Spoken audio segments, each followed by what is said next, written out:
નમસ્કાર. Chapter number 15 polymer, standard 12. આની પહેલાના લેક્ચરમાં આપણે યોગશીલ પોલિમર્સ વિશે ભણ્યા હતા અને અત્યારે આ પીરિયડમાં સંઘનન પોલિમરાઇઝેશન પ્રક્રિયા અને અમુક સંઘનન પોલિમર્સ વિશે માહિતી મેળવવી છે. પણ સંઘનન પોલિમર વિશે ભણીએ એની પહેલા થોડુંક અત્યાર સુધી આ ચેપ્ટરમાં જે કાંઈ ભણી ગયા હતા એને રિવાઇઝ કરી લઈએ ફટાફટ. સૌથી પહેલા પોલિમર. તો પોલિમર વિશે તે વખતે પણ વાત કરી હતી કે ભાઈ આજુબાજુમાં બધી જ જગ્યાએ જોવામાં આવે તો આપણને ઘણા બધા પ્રકારના પોલિમર દ્રશ્યમાન થશે અને અત્યારે એવી પોઝિશન ઉપર આપણે છીએ કે આવા પોલિમર વગર ચાલે એવું નથી. ઘણા બધા પોલિમર એવા બની ચૂક્યા કે આપણી જિંદગીમાં વણાઈ ચૂકેલા છે. હવે આ પોલિમર વિશે આગળ અભ્યાસ કરતા સ્ત્રોતના આધારે પોલિમરનું વર્ગીકરણ. પ્રોટીન, કાર્બોહાઈડ્રેટ, આવા બધા પોલિમર કુદરતી પોલિમર્સ છે કે જે સજીવોના શરીરમાં ઉત્પન્ન થાય છે. આવા પોલિમરોના અભ્યાસથી જ મનુષ્યને પોલિમર બનાવવાનો વિચાર આવ્યો હતો. એટલે આ પોલિમર, અર્ધ સંશ્લેષિત પોલિમર અને સંશ્લેષિત પોલિમર. તો આપણે આ ચેપ્ટરની અંદર સંશ્લેષિત પોલિમર, જે મનુષ્યએ પોતાની બુદ્ધિ શક્તિનો ઉપયોગ કરી અને પોલિમર બનાવ્યા છે, એનો આપણે અભ્યાસ કરી રહ્યા છીએ. પોલિમરના આણ્વીય દળ વિશે પણ વાત થઈ હતી કે ખૂબ જ ઊંચા આણ્વીય દળ ધરાવતા પદાર્થો છે. પછી યોગશીલ પોલિમરાઇઝેશન પ્રક્રિયા અને સંઘનન પોલિમરાઇઝેશન પ્રક્રિયા. એમાં યોગશીલ પોલિમરાઇઝેશન પ્રક્રિયા વિશે આપણે ભણ્યા. એમાં મુક્ત મૂલક દ્વારા ઇથિનમાંથી પોલિથીન કેવી રીતના બને છે, બેન્ઝોલ પેરોક્સાઇડ ઉદ્દીપકની હાજરીમાં. અને એ આખી મિકેનિઝમ, મતલબ ક્રિયાવિધિ સાથે આખી પ્રક્રિયા આપણે ભણ્યા. પછી અલગ અલગ પ્રકારના યોગશીલ પોલિમર, જેમાં પોલિથીનની જ વાત કરી તો બે પ્રકારના પોલિથીન, હાઈ ડેન્સિટી પોલિથીન અને લો ડેન્સિટી પોલિથીન, એચડીપી, એલડીપી. એ બંનેની બનાવટ કેમ થાય, એ બંનેના બંધારણમાં કઈ જગ્યાએ ફેરફાર છે અને ઉપરાંત એ બંનેના ઉપયોગો કઈ જગ્યાએ વ્યવહારમાં થાય છે. એની પછી ટેફલોન, ટેફલોનની બનાવટ, એના ઉપયોગો. અને પછી યોગશીલ પોલિમરનું છેલ્લું ઉદાહરણ આપણે ભણ્યા હતા, પોલીએક્રિલોનાઇટ્રાઇલ, PAN. એની બનાવટ, એના ઉપયોગો કઈ કઈ જગ્યાએ થાય છે. એની પછી આગળ વધીએ છીએ આપણે સંઘનન પોલિમર અથવા સંઘનન પોલિમરાઇઝેશન પ્રક્રિયા. આ પ્રક્રિયાનું બીજું નામ તબક્કા વૃદ્ધિ પોલિમરાઇઝેશન પ્રક્રિયા પણ છે. ઓલી શૃંખલા પ્રક્રિયાની જેમ આગળ વધતી હતી, એટલે શૃંખલા વૃદ્ધિ પોલિમરાઇઝેશન પ્રક્રિયા યોગશીલ પોલિમર પ્રક્રિયાનું બીજું નામ હતું. જ્યારે સંઘનન પોલિમરાઇઝેશન પ્રક્રિયાનું બીજું નામ છે તબક્કા વૃદ્ધિ પોલિમરાઇઝેશન. કેવી રીતે આગળ પ્રક્રિયા જોઈએ છે આપણે, એમાં ખબર પડી જશે, સમજ પડી જશે. હવે યોગશીલ પોલિમરાઇઝેશન પ્રક્રિયાના બે પ્રકારો આપણે ભણ્યા હતા. એક સમપોલિમર અને બીજો સહપોલિમર. એકની અંદર બંને મોનોમર એક જ સરખા, જ્યારે બીજાની અંદર બંને મોનોમર અલગ અલગ હતા. બંને મોનોમર અલગ અલગ હતા પણ હતી યોગશીલ પ્રકારની જ પ્રક્રિયા, એટલે બંને એકબીજા સાથે જોડાય અને અંતિમ નિપજ પોલિમર આવતા હતા. જ્યારે સંઘનન પોલિમરાઇઝેશન પ્રક્રિયામાં પણ બંને મોનોમર અલગ અલગ છે, પણ આ મોનોમરની ખાસિયત એવી છે કે દ્વિક્રિયાશીલ સમૂહ અથવા ત્રિક્રિયાશીલ સમૂહ વાળા મોનોમર છે. હવે આ એક ઉદાહરણ અહીંયા લખ્યું છે, જો 1,2 ઇથેન ડાયોલ અથવા ઇથેન 1,2 ડાયોલ, જેનું બીજું નામ ઇથિલિન ગ્લાયકોલ. આ એક મોનોમર, એની સાથે સંઘનન પોલિમર પ્રક્રિયા કરતો બીજો મોનોમર ટરફેલિક એસિડ અથવા બેન્ઝીન 1,4 ડાયકાર્બોક્સિલિક એસિડ. હવે આ બંનેનું બંધારણ જુઓ તો OH OH આખી શૃંખલામાં શરૂઆત OH થી અંતમાં પણ OH.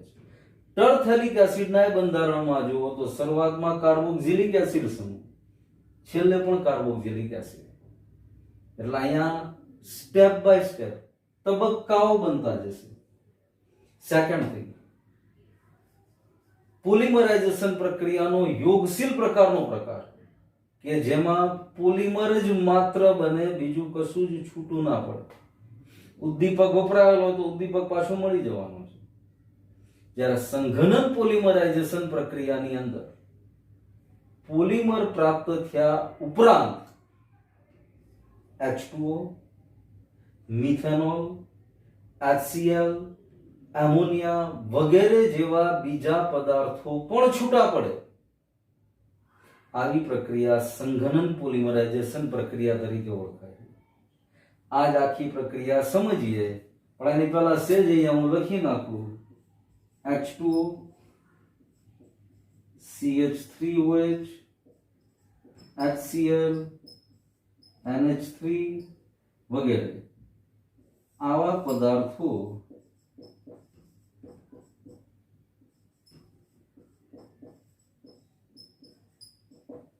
પોલિમર ઉપરાંત છૂટા પડે છે. પોલિમર મળી ગયો, પણ સાથે સાથે આ પૈકી કોઈ પણ એક પણ છૂટો પડતો હોય.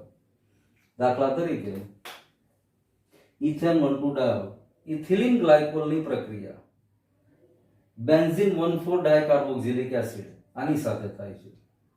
હવે બરાબર જુઓ અહીંયા OH અને COOH, અહીંયા COO અને અહીંથી HOH, એમ કરીને આટલા પોર્શનમાંથી પાણીનો અણુ છૂટો પડી ગયો NH2O, અને વચ્ચે આ બંને મોનોમર એસ્ટર સમૂહ, એસ્ટર ગ્રુપની સાંકળથી જોડાઈ ગયા. અને આવી ચેઇન આખી શૃંખલામાં કન્ટિન્યુઅસ ચાલુ રહેશે. આને દર્શાવવાની પદ્ધતિ પણ જુઓ. OH ખાલી O, કારણ કે H2O બનાવવામાં વપરાઈ જવાનો છે. COOH, COO, OH H2O બનાવવામાં વપરાઈ જવાનો છે. અહીંથી H, અહીંથી OH, અહીંથી H, અહીંથી OH, એમ દ્વિક્રિયાશીલ સમૂહ એકબીજાની સાથે પ્રક્રિયાઓ કરી અને પાણીનો અણુ છૂટો પાડે છે. આ પ્રક્રિયામાં પાણી છૂટું પડે છે, પણ ઘણી સંઘનન પોલિમર પ્રક્રિયા એવી છે કે જેમાં પાણી નહીં તો HCl છૂટું પડતું હોય, HCl નહીં તો મિથેનોલ છૂટો પડતો હોય. આમ સંઘનન પોલિમરાઇઝેશન પ્રક્રિયામાં ખાસ યાદ રાખવાનું, પોલિમર ઉપરાંત પાણી, મિથેનોલ, HCl જેવા પદાર્થો પણ છૂટા પડે છે. આ જે પોલિમર બન્યું એનું નામ ડેક્રોન અથવા ટેરિલિન છે, કે જે ઊનની સાથે ઊનની અવેજીમાં પણ અમુક ચોક્કસ પ્રકારના રેસાઓ બનાવવામાં વપરાય. ચોક્કસ પ્રકારની હેલ્મેટ બનાવવામાં આના રેસાઓનો ઉપયોગ થાય. આ ચોક્કસ વર્ગનો પોલિએસ્ટર વર્ગનો પોલિમર કહેવાય. આપણે સંઘનન પ્રક્રિયામાં, સંઘનન પોલિમરાઇઝેશનમાં પોલીએમાઇડ વર્ગનો, પોલિએસ્ટર વર્ગનો, ફિનોલ ફોર્માલ્ડિહાઇડ પોલિમર પ્રકારના પોલિમર ભણવાના. તો અહીંયા મેં જોયું, લખ્યું તમારી સામે પોલિએસ્ટર. તો આ પોલિએસ્ટર વર્ગનો સંઘનન પોલિમર કહેવાય. કેવી રીતે પ્રક્રિયા થાય છે? તો કે મોનોમર તરીકે ઇથિલિન ગ્લાયકોલ, બીજા મોનોમર તરીકે ટર્થેલિક એસિડ. આ બંનેની પ્રક્રિયા 420 થી 460 કેલ્વિન તાપમાને, ઉપરાંત ઝિંક એસિટેટ એન્ટીમની ટ્રાયઓક્સાઇડ ઉદ્દીપકની હાજરીમાં પોલિમરાઇઝેશન પ્રક્રિયા થઈ. વચ્ચે સાંકળરૂપ બંને મોનોમરને જોડતી સાંકળરૂપ એસ્ટર સમૂહ ગોઠવાયેલો, એટલે આ પ્રકારનો પોલિમર પોલિએસ્ટર વર્ગના પોલિમર તરીકે ઓળખાય. અને ઉપરાંત બીજી નિપજ તરીકે પાણીના N મોલ છૂટા પડ્યા. આના N મોલ લીધા ઇથિન 1,2-ડાયોલના, N મોલ લીધા બેન્ઝીન 1,4 ડાયકાર્બોક્સિલિક એસિડના, N મોલ ટેરિલિન અથવા ડેક્રોન મળ્યો, અને N મોલ પાણી છૂટ્યું. તો આ પ્રક્રિયાને સંઘનન પોલિમરાઇઝેશન અથવા બીજા શબ્દોમાં તબક્કા વૃદ્ધિ પોલિમરાઇઝેશન પ્રક્રિયા કહેવાય. આ પ્રક્રિયાને પણ વ્યવસ્થિત રીતે નોટમાં ઉતારી લેજો. બને તો બંને મોનોમરને યાદ રાખી પહેલા બંને મોનોમર તમારી નોટમાં લખો, પોલિમરાઇઝેશન પ્રક્રિયા બનાવો, નિપજ લખો, પાણી છૂટું પડે છે એ લખો, અને પછી વિડીયોમાં આગળ વધો. ત્યાં સુધી પોઝ કરી જેટલું આ ભણ્યા એટલી વસ્તુને તમારી રફ નોટમાં લખો.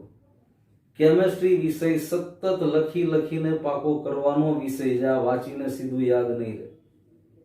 આ બંને પદાર્થો અગાઉ પણ આપણી સામે આવી જ ગયા છે. આ બેમાંથી એક નવો પદાર્થ નથી. ઇથેનોલ ટુ ડાયોલ અથવા ઇથિલિન ગ્લાયકોલ પણ અગાઉ આવી ગયો છે. એસિડ ભણ્યા તો બેન્ઝીન ડાયકાર્બોક્સિલિક એસિડ પહેલા અને ચોથા, પહેલા પોઝિશન ઉપર કાર્બોક્સિલિક એસિડ છે. સામાન્ય નામ ટરથેલિક એસિડ, પણ આઈયુપીએસસી જો તો બેન્ઝીન 1,4 કાર્બોક્સિલિક એસિડ બંને જાણીતા પદાર્થો જ છે. અને એવું પણ ભણી ગયા હતા એસ્ટર વિશે કે જ્યારે આલ્કોહોલ અને કાર્બોક્સિલિક એસિડની પ્રક્રિયા થાય ત્યારે હંમેશા એસ્ટર અને પાણી છૂટું પડે. એ જ પ્રક્રિયા છે. જો એસ્ટરિફિકેશનની જે પ્રક્રિયા ભણી ગયા તેમાં અહીંયા એસ્ટર છૂટો પડે છે, પણ બહુલીકરણ પ્રકારની પ્રક્રિયા છે, પોલિમરાઇઝેશન પ્રકારની પ્રક્રિયા છે. એટલે અહીંયા પોલિએસ્ટર છૂટો પડ્યો અને એન મોલ પાણી મળ્યો.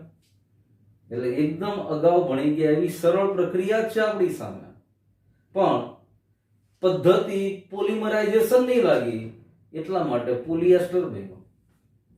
હવે સંઘનન પોલિમરાઇઝેશન પ્રક્રિયામાં જુદા જુદા સંઘનન પોલિમર ભણવાના છે. એમાં પોલીએમાઇડ વર્ગના પોલિમરના આપણે આની પછી ભણીએ છીએ. પોલીએમાઇડ વર્ગના પોલિમર વિશે અભ્યાસ કરીએ. એમાંનો પહેલો પોલિમર નાયલોન 66. આ બધા ચોક્કસ પ્રકારના રેસાઓ છે. એમાં સૌથી પહેલા નાયલોન 66 નો આપણે અભ્યાસ કરીએ. હવે અહીંયા એમાઇડ શબ્દ વાપર્યો છે, પોલીએમાઇડ વર્ગ. હવે એમાઇડ ક્રિયાશીલ સમૂહ વિશે આપણે જાણીએ છીએ. C double bond O NH.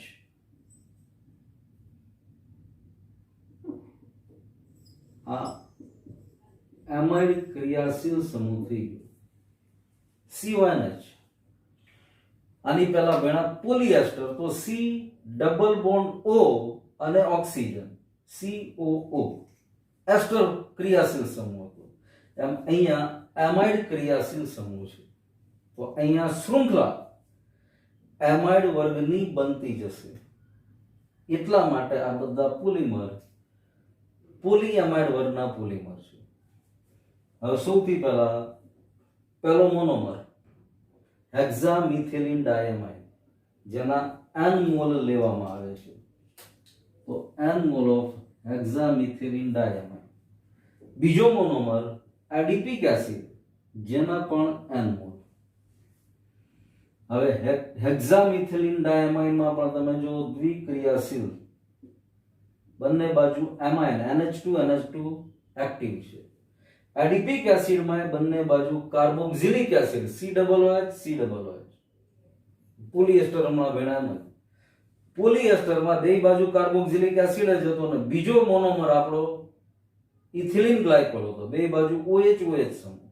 અહીંયા કાર્બોક્સિલિક એસિડ એક મોનોમરમાં બંને બાજુ છે, પણ બીજો મોનોમર એવો છે કે જેમાં બંને બાજુ એમાઇન ક્રિયાશીલ સમૂહ. હવે આ બંને મોનોમરની બહુલીકરણની અથવા પોલિમરાઇઝેશનની પ્રક્રિયા ઊંચા દબાણે અને 553 કેલ્વિન તાપમાને કરવામાં આવે ત્યારે પોલીએમાઇડ વર્ગનો નાયલોન 66 પ્રકારનો નાયલોન 66 પોલિમર ઉત્પન્ન થાય. હવે નાયલોન 66 નું આપણે નીચે બંધારણ લખીએ.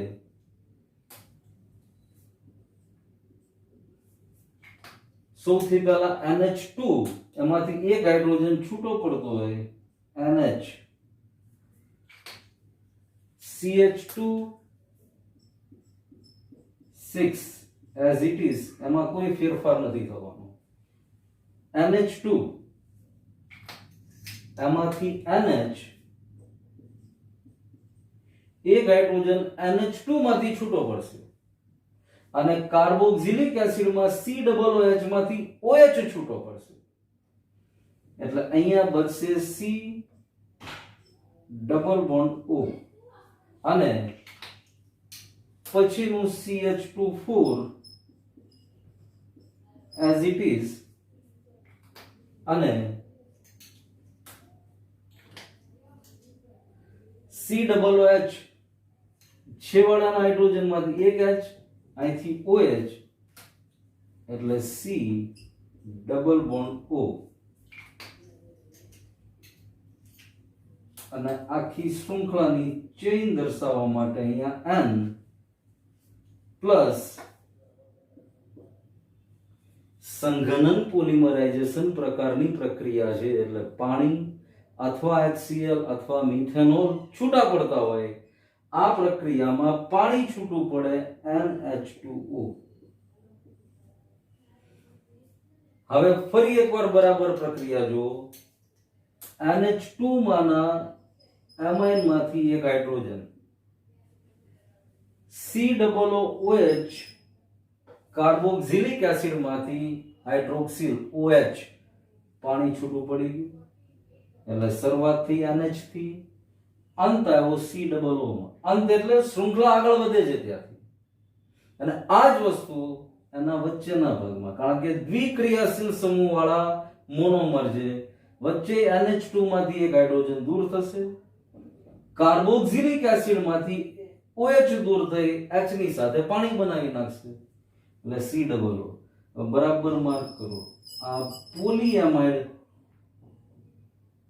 ક્રિયાશીલ સમૂહ બની ગયો. પોલી શબ્દ એટલા માટે અનેકવાર આનું આ મોનોમરનું અરે આ એમાઇડનું પુનરાવર્તન થાય છે અને લાંબી શૃંખલા વાળો પોલિમર બન્યો.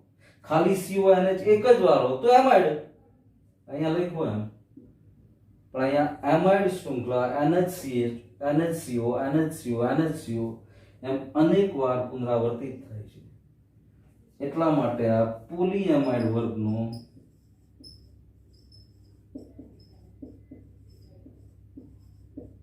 પોલીએમાઇડ પોલિમર બની ગયો અને આનું સ્પેશિયલ નામ છે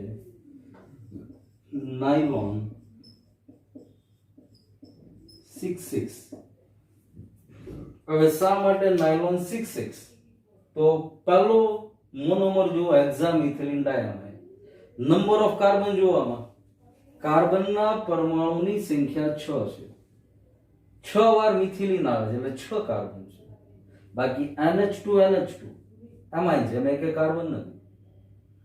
બીજું મોનોમર જો એડિપિક એસિડ, તો આની અંદર પણ નંબર ઓફ કાર્બન્સ ગણશો તો 6 કાર્બન થશે.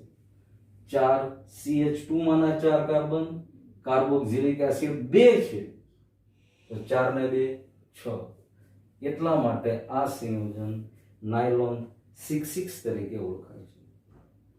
ચોક્કસ પ્રકારની ઝાડ, માછલીને પકડવાની પેલા દોરડાઓ, કપડા સુકાવવાની દોરીઓ વગેરે વગેરે જગ્યાએ આવા બધા પ્રકારના પોલિમરનો ખૂબ જ ઉપયોગ થાય છે.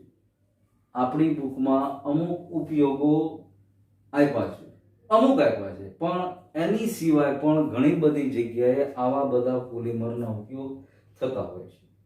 પણ એટલીસ્ટ ટેક્સ્ટબુકમાં જેટલા ઉપયોગો આપ્યા એ તો બરાબર ધ્યાનમાં રાખવાના છે. આખી નાયલોન 66 ઉપર ટૂંકનોંધ પણ પૂછાઈ શકે, બનાવટ, ઉપયોગો, તો આખી એની બનાવટ થઈ ગઈ. અને કયા વર્ગનો પોલિમર? પોલીએમાઇડ વર્ગનો પોલિમર. શા માટે? તો કે વચ્ચે NHCO ક્રિયાશીલ સમૂહ જોડાઈ જાય છે. આવો જ બીજો પોલીએમાઇડ વર્ગનો પોલિમર નાયલોન 6. હવે અહીંયા નાયલોન 66 લખ્યું એટલે માઇન્ડ ક્લિયર થઈ ગયું, બંને મોનોમરમાં 6 કાર્બન છે, એટલા માટે નાયલોન 66 આ પ્રકારના પોલિમરનું નામ થયું. બીજો આવો જ પોલિમર, મતલબ પોલીએમાઇડ વર્ગનો જ પોલિમર ભણીએ છીએ જેનું નામ નાયલોન 6 છે, એ આના પછી આપણે ભણીએ છીએ. હવે એમાઇડ વર્ગનો બીજો પોલિમર નાયલોન 6. નાયલોન 6 આખો અલગ રીતે બનતો પોલિમર છે. એનો મોનોમર જુઓ તો કેપ્રોલેક્ટમ નામનો પદાર્થ છે. આને બીજા શબ્દમાં લેક્ટમ ઓફ કેપ્રોઇક એસિડ, કેપ્રોઇક એસિડના લેક્ટમ તરીકે પણ ઓળખાય છે. એક જ મોનોમર અને આ કેપ્રોલેક્ટમની 533 થી 543 કેલ્વિન તાપમાને બહુલીકરણની પ્રક્રિયાથી, પોલિમરાઇઝેશન પ્રક્રિયાથી નાયલોન 6 પ્રકારનો એમાઇડ વર્ગનો પોલિમર તૈયાર થશે. આમાં નાઇટ્રોજનનું શુષ્ક વાતાવરણ પણ રાખવામાં આવતું હોય છે. હવે કેવી રીતનું બંધારણ નાયલોન 6 નું હોય છે એ આપણે લખીએ. તો અહીંયા સૌથી પહેલા જુઓ NHCO, આ આખી રિંગ NHCO થી બ્રેક થઈ જાય અને પરિણામે શૃંખલામય આખો પોલિમર તૈયાર થાય. COO. વચ્ચે જુઓ તો 1, 2, 3, 4 અને 5 મિથિલિન સમૂહ વાળા કાર્બન. અહીંયા લખું CH2 5 અને NH NO, કેપ્રોલેક્ટમના પણ NO. તો આ જે તૈયાર થયો એ નાયલોન 6 પ્રકારનો એમાઇડ થયો. નાયલોન 6 આને પોલીકેપ્રોલેક્ટમ તરીકે પણ ઓળખવામાં આવે છે. પોલીકેપ્રોલેક્ટમ. હવે નાયલોન 6 જેમાં બંને મોનોમરના થઈને 6 અને 6 કાર્બન હતા. હવે નાયલોન 6 અહીંયા નંબર ઓફ કાર્બન ટોટલ ગણશું 1, 2, 3, 4, 5 અને 6 અને ઈ 6 ના 6 કાર્બન અહીંયા. COO નો એક કાર્બન, મિથિલિન સમૂહના 5 કાર્બન. હવે આ નાયલોન 6 નો ઉપયોગ ટાયર બનાવવામાં, ચોક્કસ પ્રકારના દોરડા બનાવવામાં, ચોક્કસ પ્રકારના વસ્ત્રો બનાવવામાં, કે જે વસ્ત્રો અમુક ચોક્કસ સંજોગોની સામે કામ આપી શકતા હોય એવા વસ્ત્રો. આ નાયલોન 6 પ્રકારનો પોલીએમાઇડ વર્ગનો પોલિમર છે. એટલે એમાઇડ વર્ગના બે પોલિમર આપણે ભણ્યા, નાયલોન 6 અને નાયલોન 6. એસ્ટર વર્ગનો એક પોલિમર ભણ્યા આપણે. શરૂઆતમાં સંઘનન પોલિમરાઇઝેશનની વાત કરતા હતા ત્યારે એસ્ટર વર્ગનો જ પોલિમર ભણ્યા હતા, પોલિએસ્ટર, ડાક્રોન. એની તમામ વિગત આપણે ભણી ગયા એ ડાક્રોન. હવે ફિનોલ ફોર્માલ્ડિહાઇડ પોલિમર વિશે આપણે ભણીએ છીએ. એટલે બરાબર માર્ક કરો તો સંઘનન પોલિમરમાં આપણે પોલીએમાઇડ વર્ગના બે પોલિમર, નાયલોન 6, નાયલોન 6, પોલિએસ્ટર વર્ગનો એક પોલિમર ડાક્રોન અને ફિનોલ ફોર્માલ્ડિહાઇડ પોલિમર હવે આપણે ભણવા તરફ જઈ રહ્યા છીએ. ત્રીજા વર્ગનો સંઘનન પોલિમર ફિનોલ ફોર્માલ્ડિહાઇડ પોલિમર. હવે એમાં સૌથી પહેલા આપણે નોવોલેક અને બેકેલાઇટ વિશે ભણીએ છીએ. ખૂબ જ ઇન્ટરેસ્ટિંગ પ્રકારની રિએક્શન છે. રો મટીરિયલ અથવા મોનોમર ફિનોલ અને ફોર્માલ્ડિહાઇડ. ફિનોલ અને ફોર્માલ્ડિહાઇડને એસિડ અથવા બેઝ ઉદ્દીપકની હાજરીમાં, ફિનોલ ફોર્માલ્ડિહાઇડને એસિડ અથવા બેઝ ઉદ્દીપકની હાજરીમાં પ્રક્રિયા કરવામાં આવે ત્યારે આવું ફિનોલ અને ફોર્માલ્ડિહાઇડ એકબીજા સાથે જોડાય અને આવા પ્રકારની નિપજ આપે છે. જુઓ, હવે આના n મોલ ફિનોલ ફોર્માલ્ડિહાઇડ નિપજના એની પ્રક્રિયા કરવામાં આવે ત્યારે ફિનોલનો એક અને ફિનોલનો બીજો અણુ એકબીજા સાથે CH2 CH2 CH2 લિંકથી એની શૃંખલાથી જોડાય અને આખી રેખીય શૃંખલા બને, જેનું નામ નોવોલેક છે, જે રંગમાં અને એવી બધી જગ્યાએ વપરાતો પદાર્થ છે. હવે આ નોવોલેકને ફરીવાર ફોર્માલ્ડિહાઇડની હાજરીમાં ગરમ કરવામાં આવે. આ નોવોલેકને ફોર્માલ્ડિહાઇડની હાજરીમાં ગરમ કરવામાં આવે ત્યારે બેકેલાઇટ નામનો થર્મોસેટિંગ પ્રકારનો પોલિમર તૈયાર થાય. થર્મોસેટિંગ, થર્મોપ્લાસ્ટિક આ બે ચોક્કસ ગુણધર્મ ધરાવતા અલગ અલગ પોલિમર અથવા પ્લાસ્ટિક છે, જેની ચર્ચા આપણે પછી કરશું. અત્યારે આમાંનો બ્રેક નથી પાડવું. પણ બેકેલાઇટનું બંધારણ એકદમ ઇન્ટરેસ્ટિંગ છે. મેં અહીંયા અધૂરું રાખ્યું છે કારણ કે હવે હું તમારી સામે દોરીશ. બરાબર જુઓ બેકેલાઇટનું બંધારણ. બધી બાજુ CH2 CH2 CH2. ફિનોલમાંના OH એ પોતાની પોઝિશનમાં કોઈ ચેન્જ નથી કર્યો, પણ ઓર્થો પોઝિશન ઉપર જો અહીંયા CH2, અહીંયા આખી લિંક બની, ક્રોસ લિંક્ડ કહેવાય એને. એવી જ રીતે ફરીવાર CH2 ઓર્થો પોઝિશન ઉપર. એવી જ રીતે નીચેના બંનેમાં CH2 ઓર્થો ઉપર, CH2 ઓર્થો ઉપર, અને ઉપર નીચેનો ફિનોલ પેરા પોઝિશનથી CH2 સાથે જોડાયેલો.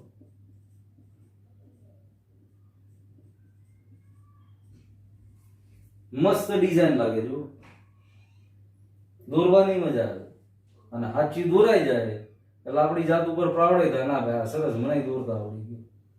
પ્રેક્ટિસ માંગી લે થોડી, પણ ઓર્ગેનિક કેમિસ્ટ્રીમાં જ મજા છે. એવા મસ્ત મસ્ત સ્ટ્રક્ચર દોરવાના રજો. અહીંયા ફિનોલમાં મેં વચ્ચે વલય અથવા રિંગ બતાવી છે.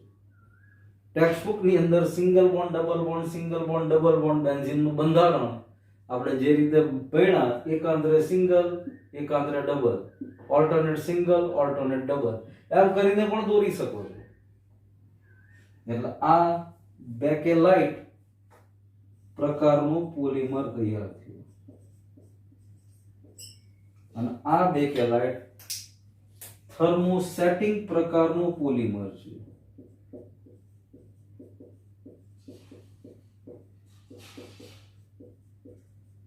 થોડીક વાત કરી લઈએ થર્મોસેટિંગની.